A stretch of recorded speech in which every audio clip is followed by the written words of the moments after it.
Hey, so imagine this. There's a man who's been blind his whole life, never seen the sky, never seen a loved one's face, not even a sunset. And then, one day, something incredible happens. Jesus comes along, and everything changes. But here's the thing, it's not just about opening his eyes. There's a deeper story here about seeing in ways we never expected and understanding things we usually miss. Stick around, because this story is going to make you look at the world a little differently.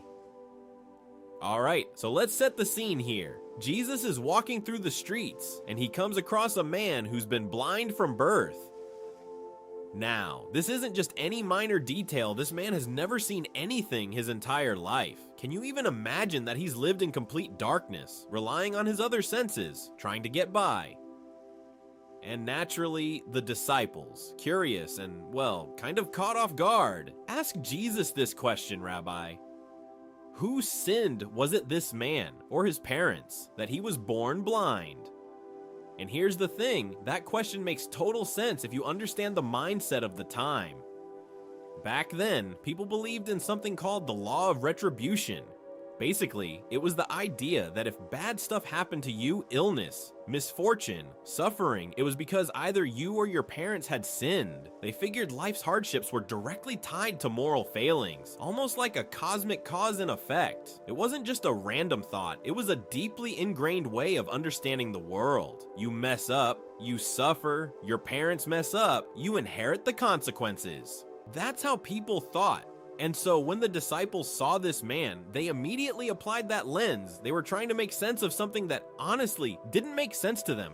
They're trying to figure out logically, morally, who was at fault here. Wait, but here's where Jesus flips the whole idea on its head. He says, neither this man nor his parents sinned, but this happened so that the works of God could be revealed in him.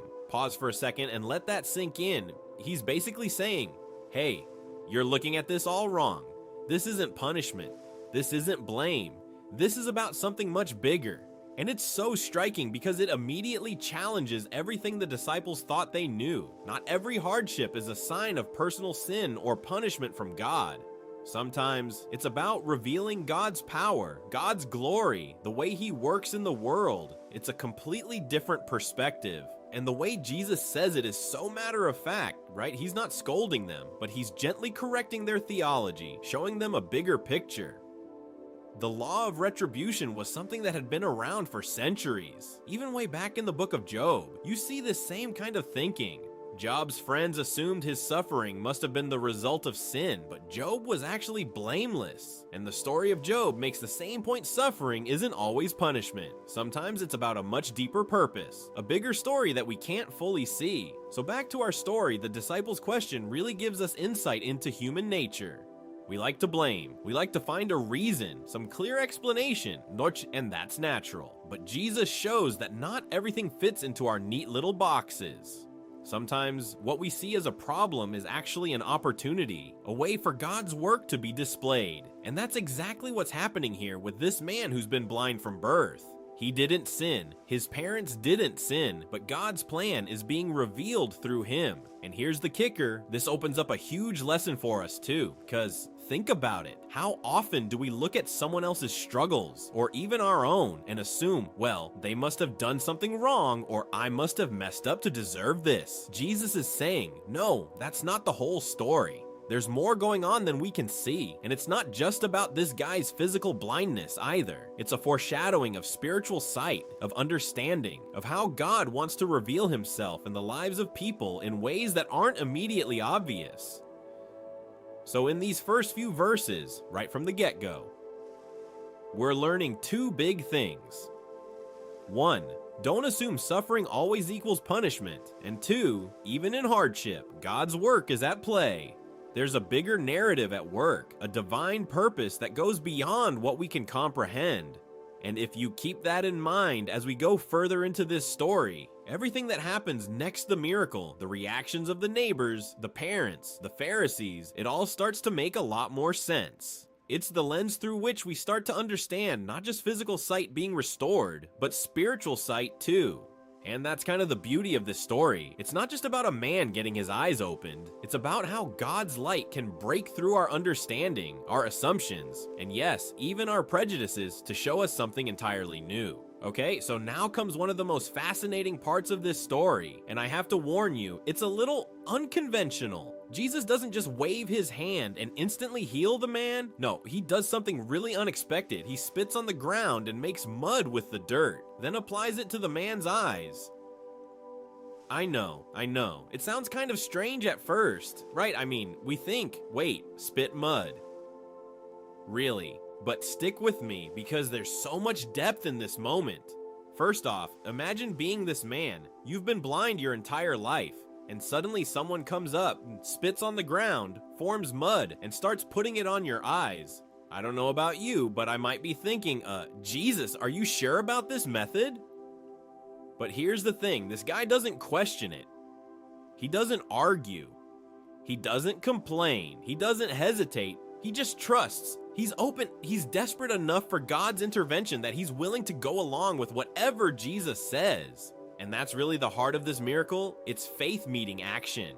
Jesus gives him very specific instructions. Go wash in the pool of Siloam. Now, for us, that might seem like a minor detail, but think about it.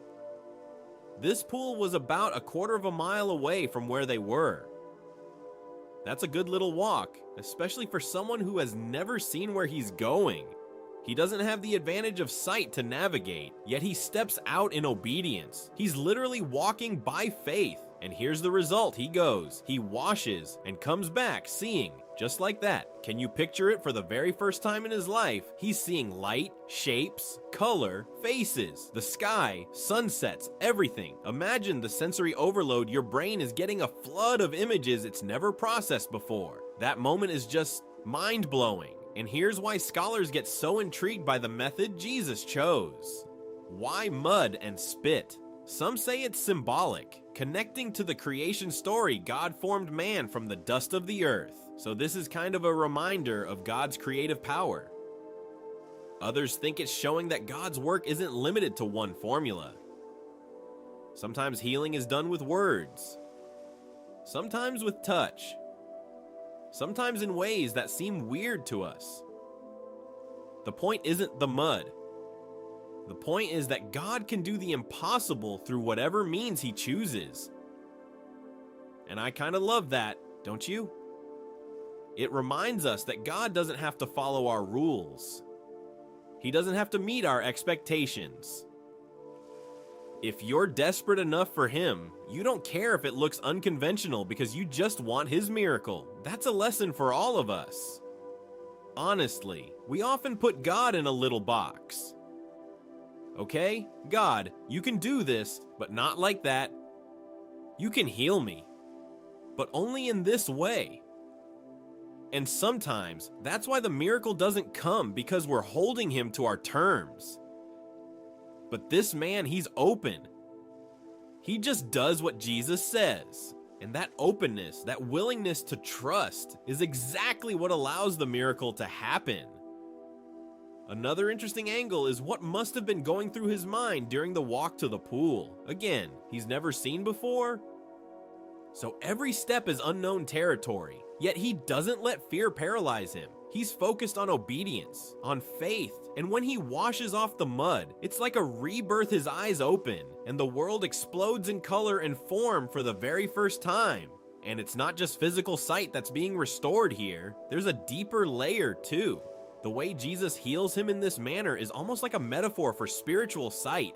The man's heart, his understanding, his perception of God, everything is being opened up. And the method, the mud, the obedience, the faith, it all points to the idea that miracles often require both divine action and human response. It's not just magic, it's partnership. Now, I want to pause and highlight something that's easy to miss. The story mentions that the Pool of Siloam was only rediscovered in 2005. For centuries, it had been lost, buried beneath the city. So when Jesus told the man to go there, it wasn't just a random pool, it was the designated place, the proper channel for this miracle to be completed. There's order in the chaos, a divine plan in the instruction. And that's another reason scholars love this story. It's precise in its details, yet miraculous at the same time. And let's not forget the human side of it. You have to imagine people seeing this man walking down the street with mud on his face, heading to the pool. They must have been staring, whispering, probably thinking, what in the world is he doing? It's almost humorous if you think about it. This man, walking blind with mud on his eyes, determined to follow instructions, and everyone else is baffled. But he doesn't care. He's focused on the promise, on what Jesus said. And that's such a relatable moment for us, isn't it? Sometimes following God looks weird to the world. People might stare, people might judge. But if we're focused on his instruction, on his promise, the world's opinion doesn't matter. And then, of course, there's the immediate transformation. He washes, he opens his eyes, and he sees. Think about the first things. He must have looked at the sun, a tree, a loved one's face. He's seeing reality for the very first time, literally touching what he can now see, taking it all in. And the story tells us he walks back fully transformed. He's not just physically healed. He's now the man who has seen, who has encountered God in a tangible way. And that encounter sets the stage for everything that comes after the neighbor's reactions, the parents' caution, the Pharisees' skepticism. All of it stems from this miraculous, faith-driven obedience and this unconventional but divinely orchestrated healing. So, in short, this part of the story isn't just about mud and spit. It's about faith, trust, obedience, and being open enough to let God work in ways that might surprise or even confuse us. It's about stepping out, following his instructions, and allowing him to do the impossible. And that, honestly, is what makes this moment so powerful, so engaging, and so relevant even today. Alright, now picture the scene right after this man returns from the pool of Siloam, eyes wide open for the very first time. You'd think everyone would be thrilled, right? That's the natural reaction. Wow, he can see, but instead, the neighbors are confused. Some of them say, "Hey, isn't this the guy who used to sit and beg?" And others argue, No, he just looks like him. And the man insists, "No, it's me." I love that moment because it's so human. We get stuck seeing people in the context of their past, right? You know, like someone you've known for years in a certain role. And when they change, you can't quite wrap your head around it. Imagine your old classmate who was the quiet, shy kid suddenly walking into a room and giving a TED-style talk. You'd blink and think, wait, is that really them? That's exactly what's happening here. The neighbors are debating because they've been used to seeing this man a certain way for decades. Maybe he's been sitting at that same street corner for 20 years, day after day, just blending into the background, invisible almost. And now, suddenly, he's standing, he's looking at them, he's alive with new sight, and they can't compute it. They're literally unable to recognize the transformation. And here's the funny and kind of sad thing about human nature. We tune people out when they're familiar. When we see them over and over, we get used to their presence, their habits, their limitations, and we stop really seeing them. That's why the blind man, in his new state, is almost invisible to them, even though they're looking right at him. And I have to admit, I can relate to this in little ways. Like, sometimes I run into someone I see every day at the grocery store or at the coffee shop, and if they suddenly do something different, say they wear something out of character or just act differently, I literally don't recognize them at first. And I'm like, wait, that's you. You've changed. That's exactly the point here. Transformation can be hard for people to accept. Change is unsettling, especially when it contradicts years of seeing someone a certain way. The neighbor's reaction is kind of a mirror for all of us. When we encounter someone who has truly been transformed by God, sometimes we can't see it. We still judge them by their past. And it's not just neighbors, it could be colleagues, friends, family. We get stuck in the old narrative, the old story we've constructed in our minds, and we miss the miracle that's happening right in front of us. And the story even gives a little humor here. If you pay attention, the neighbors are literally having a debate about whether it's really him. Imagine that, arguing whether the same man you've passed by every day for years is actually the same person. That's absurd, right? But it's also so human. Familiarity can blind us more than actual blindness. And the man's response is perfect. He doesn't get defensive. He doesn't get frustrated.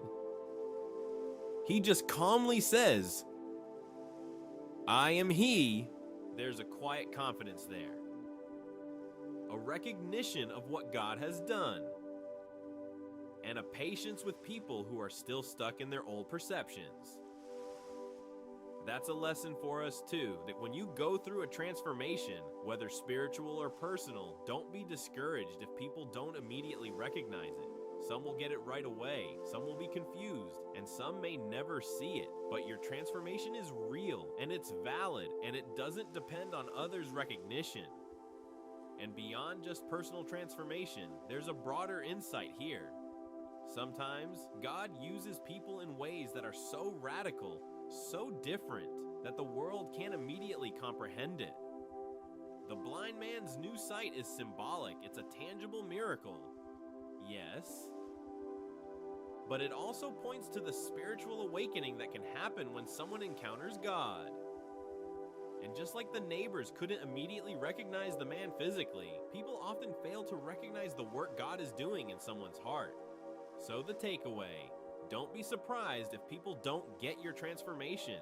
Don't let it shake you or make you question what God is doing in your life.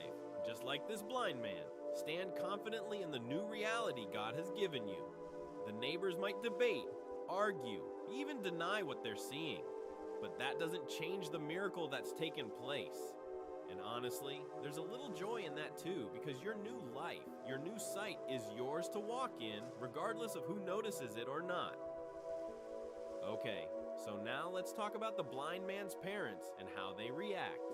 And honestly, this is a moment that hits close to home for a lot of us, because it shows that even the people closest to us might not respond the way we hope when God does something incredible in our lives. So picture it, the man has just been healed. He's seeing for the first time in his life, probably overwhelmed, probably ecstatic, and you'd expect his family to be over the moon, right? But instead, when the religious leaders start questioning them, the parents respond cautiously. They're hesitant, they're nervous, and they kind of distance themselves from their own son. Now, why would they do that? Well, the text makes it clear they were afraid of the Jewish leaders. They knew that anyone who acknowledged Jesus as the Messiah risked being excommunicated from the synagogue, which in that society was a huge deal. Social, religious, and even economic life revolved around the synagogue. So instead of fully celebrating their son's miracle, they're trying to protect themselves. Can you imagine being the son in this situation? You've just experienced a life-altering miracle. And instead of your parents hugging you, rejoicing with you, they're stepping back, almost acting like strangers. It's kind of heartbreaking. But here's the human side, they're scared. And it makes sense. Like, fear can sometimes override joy. Even love can get clouded when people are worried about judgment, about safety, about the consequences of their actions. And we see that tension clearly. They know their son was blind. They know he was healed. But when asked how it happened, they deflect. He's of age. They say, ask him? Basically, they're saying, we know this is our son, and yes, he was blind, but we're not going to speak for him because we don't want trouble. And here's the relatable part. Sometimes people closest to us, family, friends, don't fully celebrate the changes God is making in us because they're worried or uncomfortable, or just can't process it. Maybe they've seen you a certain way for years, and your transformation shakes their understanding of you. Or maybe it challenges their own beliefs, and they don't know how to handle it.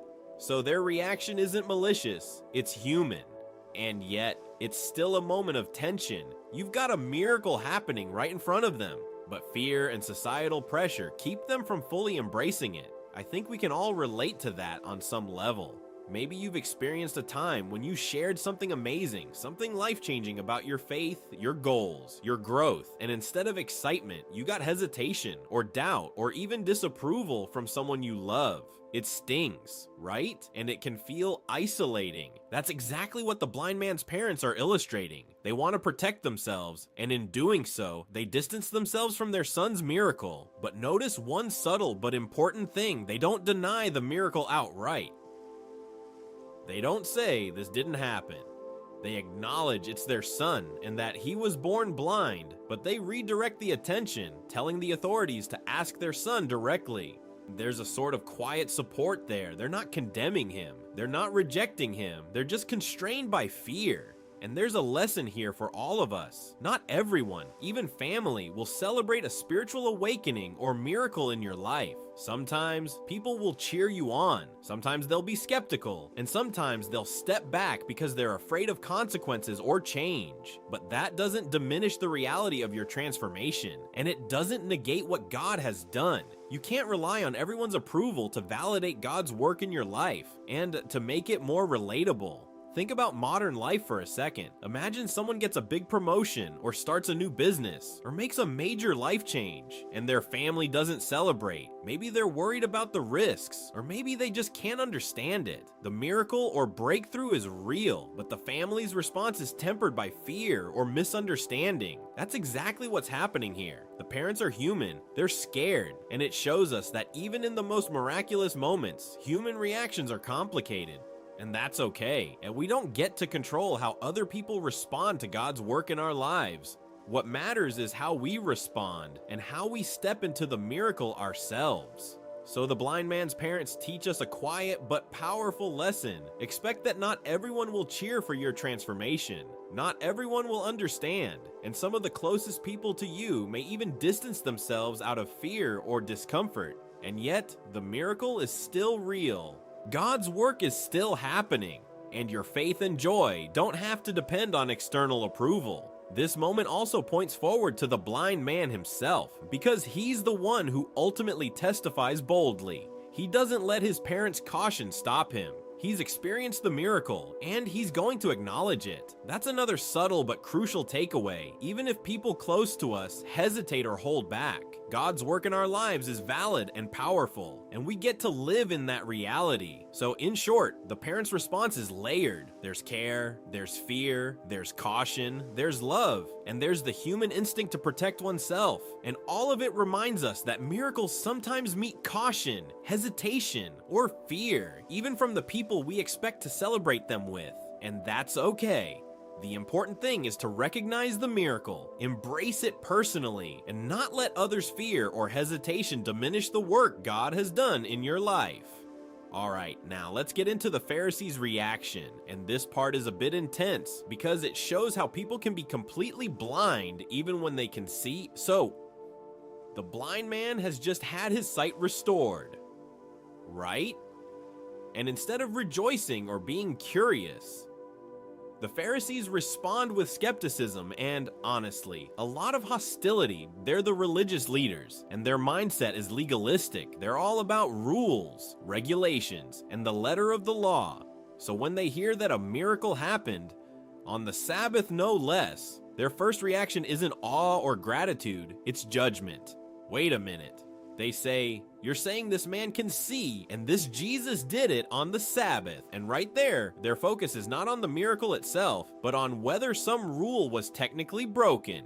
It's a classic example of missing the point because of being trapped in rigid thinking. And here's the thing, they question the man relentlessly. How did he open your eyes, they ask.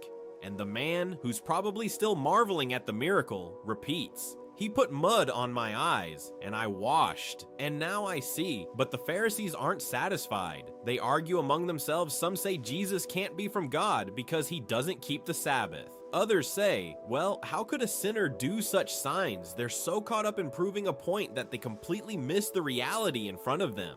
And here's where it gets even more revealing. They call the man a sinner. They try to shame him, and eventually they excommunicate him. They cast him out of the synagogue. Think about that for a second. The man has just experienced a life-changing encounter with God, physically seeing for the first time in his life. And the first people who are supposed to guide spiritual understanding reject him. They blind themselves to the truth. And that's what Jesus later points out about spiritual blindness. These Pharisees can see physically, but they are blind spiritually. They claim knowledge of God. They claim authority, but they refuse to recognize him when he's standing right in front of them, doing the miraculous. Isn't that crazy? It's kind of shocking when you read it because we assume the religious leaders would celebrate a miracle. But no, their pride, their rigid adherence to rules, their preconceived notions about who Jesus is. All of that keeps them from seeing the truth. And the man, on the other hand, who couldn't see before, now sees both physically and spiritually. He acknowledges Jesus as a prophet. He recognizes that God is at work. There's a contrast here that's hard to miss. The blind man has sight in every sense that matters. And the Pharisees remain in darkness. And it's easy to relate to that too, right? Sometimes we're blind to things that are obvious to others, or we're so caught up in our own frameworks that we miss the truth in front of us. Maybe it's about God, maybe it's about people, maybe it's about a new perspective we're resisting. That's the kind of blindness Jesus is talking about here. And there's a little back and forth that's worth highlighting. The Pharisees try to argue, you were born entirely in sin, and now you're teaching us they're incredulous. They're so focused on tearing him down that they can't even see the miracle of his testimony. But the man fires back. Calmly and wisely, whether he is a sinner or not, I don't know. One thing I do know, I was blind, and now I see. Isn't that brilliant? It's simple. It's true. And it exposes the Pharisees' spiritual blindness. And that line, I was blind, and now I see, isn't just about his eyes. It's about his understanding, his perspective, his encounter with God. It's almost like a mic drop moment in the story because it contrasts the eyes of the body with the eyes of the heart. And then Jesus steps in, eventually asking him if he believes in the Son of God. The man says, "Who is he, Lord, that I may believe?" And Jesus replies, "You have seen him. It is he who speaks with you." That's the culmination. Physical sight leads to spiritual sight. The man's eyes are opened in more ways than one, and he worships. Meanwhile, the Pharisees are left arguing among themselves, scratching their heads, and still blind because they refuse to acknowledge the truth. And the story ends with Jesus saying, "For judgment I have come into this world, that those who do not see may see, and those who see may be made blind." That's a profound statement, and it shows us the stakes. And being able to see physically doesn't guarantee understanding, and being blind doesn't prevent someone from recognizing God when he works in their life.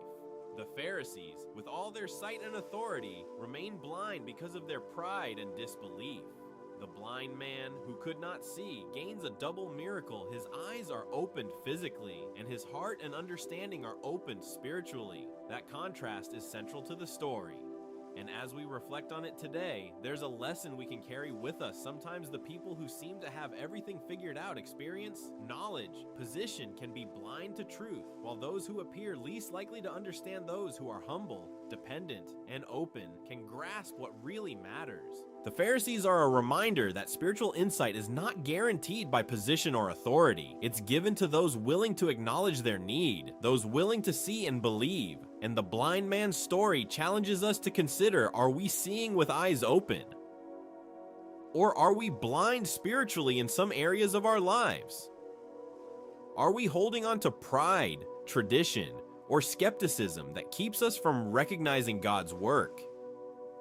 That's the tension and the lesson packed into the Pharisees' response. And it's as relevant now as it was then. So when we read this story, we see both the danger of spiritual blindness and the joy of the insight God gives to those who are open, humble, and willing to see. And that, in many ways, is the heart of this entire miracle story. Sight is more than physical, and the ability to see spiritually is a gift we all need and can receive when we approach God with faith and openness. Okay, so now we're stepping back a little and looking at the bigger picture here, because this story isn't just about a man getting his eyes fixed. Sure, that's incredible. He's been blind his entire life and suddenly sees for the first time, but there's a much deeper layer here, one that hits at the heart of what it means to really see. Let's talk about physical sight versus spiritual sight. Physical sight is obvious, right? You can touch it, measure it, test it. It's the world we live in and the reality we interact with every day. But spiritual sight, that's a whole different ball game. That's being able to perceive, understand, and recognize God, His work, His truth, And this man in John 9, he gets a double miracle. Not only does he physically see for the first time, but his eyes of understanding, of faith, of insight into who God is are open too. That's huge. Think about it. He's never had any frame of reference for visual experiences.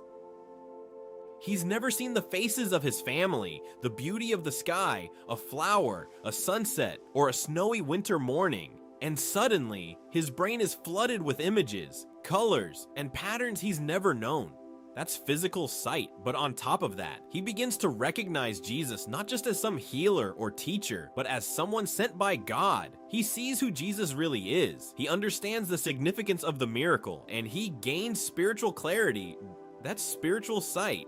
And here's the thing, the two are connected, but they're not the same. Now, you can have perfect physical sight and still be blind spiritually. You can see everything in the world, but completely miss the work of God happening in your life, in the world, and in the people around you. That's what the Pharisees teach us. They have their eyes open. They have knowledge, power, authority, but they're blind. They refuse to see God working, and they even reject the man who has experienced his miracle. And the blind man, who physically couldn't see before, now sees fully. That contrast is deliberate, and it's meant to make us think. Are there areas in our own lives where we're physically able to see, but spiritually blind?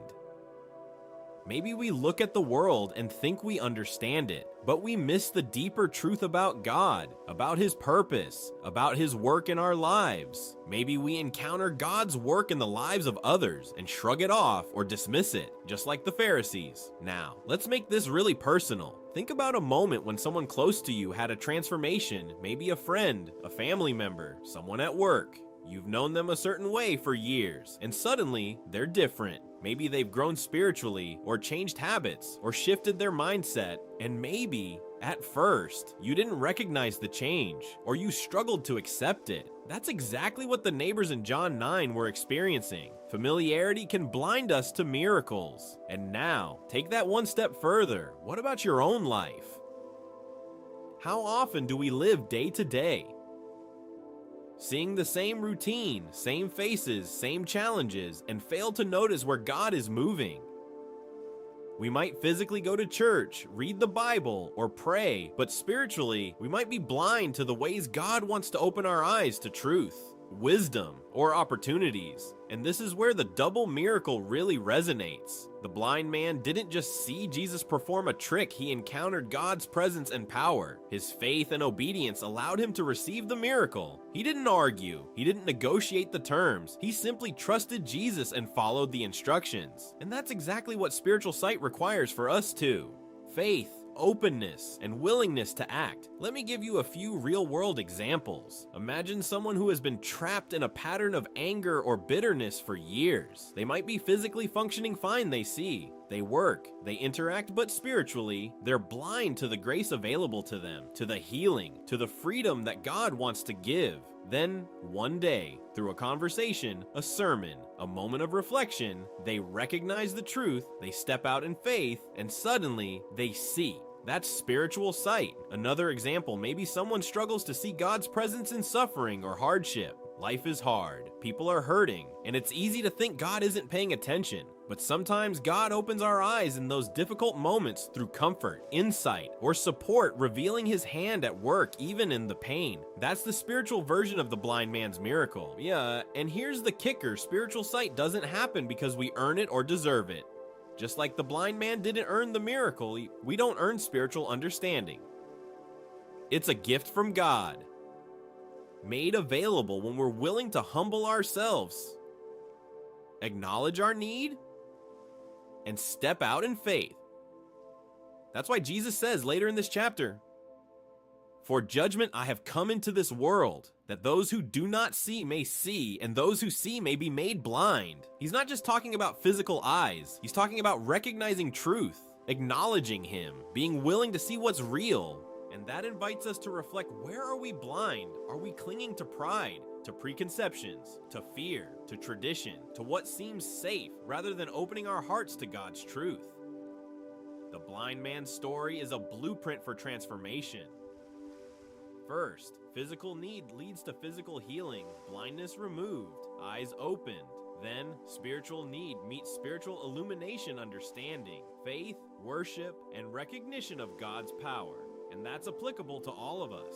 When we encounter God, our first response might be amazement, but the ultimate response should be surrender, trust, and obedience. That's the path from physical to spiritual sight. And think about the ripple effect. Once the man's eyes are opened, everything changes his understanding, his perspective, his relationships, even the way others see him. Likewise, when spiritual sight comes to us, our perception changes, our priorities shift, our behavior and decisions are affected. We begin to see the world differently, not just in terms of what's happening around us, but in terms of God's presence and purpose in all things. And here's a relatable analogy. It's like when you put on glasses for the first time after needing them for years. Suddenly, everything is crisp, vibrant, and in focus. You notice details you never realized were there. That's physical sight, sure, but imagine that feeling applied to understanding life itself, the clarity, the insight, the recognition of truth. That's spiritual sight, and this is exactly what God offers to everyone. It's available to anyone who's willing to follow, to be open, and to trust Him. So the takeaway here is powerful physical sight is amazing, miraculous, and life-changing. But spiritual sight, recognizing God, His work, His truth is transformative in ways that last forever. The blind man got both. And that double miracle is a picture for us today. Are we willing to let God open our eyes, not just to the world, but to His presence, His purposes, and His love? Are we ready for the full picture? Because, honestly, that's what spiritual sight is. It's seeing clearly in a world that often looks confusing. It's recognizing truth amid doubt, and it's living fully in the light of God's grace. All right, let's slow down and take a closer look at why the disciples asked that question in the first place, why they assumed this man's blindness was the result of sin. So, back then, there was this concept called the law of retribution. It was a common belief that if something bad happened to you, illness, hardship, suffering, it must have been a direct result of sin, either yours or your parents'. Think about it. If life throws you a curveball, the immediate assumption wasn't, well, maybe this is just life being complicated. It was, God is punishing someone. It was all tied up in this sense of moral cause and effect. Now, we see this idea going way back in Scripture. Take the book of Job, for example. Job was this upright, righteous man, blameless in God's eyes, yet he faced extreme suffering. He lost his children, his wealth, even his health. Naturally, his friends assumed, as people often do, that Job must have sinned. They said, essentially, Job, come on, something must have gone wrong in your life. This can't just happen randomly, but the story makes it clear, right from the start, that Job's hardships weren't because of sin at all. God allowed it for a bigger purpose, to reveal His faithfulness and power. And that's the key point. Suffering isn't always punishment. Sometimes, trials, hardships, or misfortunes happen as part of a larger plan that we can't immediately see. And I think we all need to hear that, because it's so easy to internalize guilt when bad things happen. You hear about someone experiencing loss or illness, and you immediately start thinking, did I do something wrong, or did my parents mess something up? And that's exactly what the disciples were grappling with. They saw this man blind from birth and naturally assumed a moral reason for it. It was a framework that made sense to them, a lens through which they interpreted the world. But Jesus comes in and says, neither this man nor his parents sinned, but this happened so that the works of God might be displayed in him. Pause for a second and think about that. He's flipping the script. This isn't punishment. This isn't blame. This is opportunity. It's a chance for God's power and glory to be revealed in someone's life. And that's huge, right?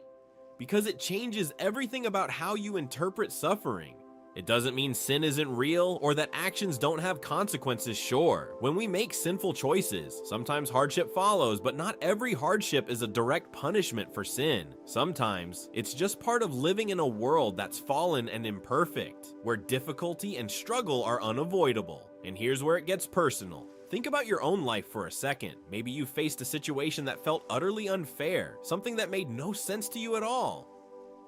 Maybe a job loss, a serious illness, or the breakdown of a relationship. It's natural to look for a reason, right?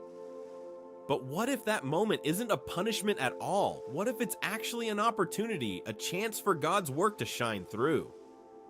That's exactly what Jesus is pointing out here. And the disciples' assumption, while understandable, was limited by their worldview, and they were seeing through the lens of the law of retribution, which is kind of like looking at life through one narrow filter, thinking everything must be earned, deserved, explained morally. But Jesus shows them that God's ways are bigger, that sometimes suffering isn't a sign of guilt, but a canvas for God's glory. And that's a lesson for all of us. I mean, how many times do we look at someone else's struggles and think, well, they must have done something wrong? Or maybe we even look at our own challenges that way, feeling shame or guilt unnecessarily. But the truth is, suffering can be an opportunity, a moment where God can work in ways we don't expect. And it's not just abstract theology, it's practical. Because if you start seeing trials as potential opportunities for God's work, it changes your perspective. You begin to notice how strength, perseverance, faith, and even miracles can emerge from situations that seem purely negative at first. And that's what happens with this blind man. His blindness isn't punishment. It's not about what he did or didn't do, or even what his parents did or didn't do. It's about God creating a situation where his power can be revealed, where faith can grow, and where understanding can deepen. And we see this echoed in Job. Job's suffering wasn't a punishment. It was a stage for God's faithfulness to be displayed, for Job to grow in understanding and perspective, and ultimately for the readers to learn about trust, endurance, and God's sovereignty. And honestly, it's kind of freeing to realize that it takes a lot of pressure off to understand that not every hardship is a personal failing. Not everything bad that happens is God's judgment. Sometimes it's life in a fallen world, sometimes it's a test, sometimes it's a setup for God's glory to be revealed. And that's really what Jesus wants us to understand when he corrects the disciples. He's teaching a perspective shift. Instead of seeing every hardship as punishment, we can start to look for what God might be doing through it. And it's subtle but important. This doesn't mean we ignore sin or its consequences. Paul reminds us in Galatians that God will not be mocked. Whatever a man sows, that he will also reap. And the Proverbs talks about the way of the transgressor being hard. Choices matter, and sometimes hardship is directly connected to actions. But the blind man's story and Job's story show us that suffering is not always punishment for wrongdoing. It can be a vehicle for God's work, a stage for his miracles, an opportunity for growth, and a chance to display faith in action. So when we read this story, it's like it's more than just a lesson about a physical miracle. It's a lesson about perspective, about faith, and about trusting God even when life doesn't make sense. It reminds us that trials aren't always a reflection of our guilt, and that God's power can shine brightest in circumstances that seem impossible. And that, honestly, is one of the most liberating truths of this passage. Your suffering doesn't have to define you, and it doesn't have to mean failure or punishment. It can be the very place where God's work is revealed in your life. So, as we wrap up, take a moment to reflect on this story. The blind man received sight physically and spiritually, and it's a reminder that God can open our eyes too in ways we might not expect. Think about areas in your own life where you might be blind, and how faith and openness could bring clarity. If this story sparked something in you, stick around for more moments like this, and let's keep exploring together what it means to truly see and understand.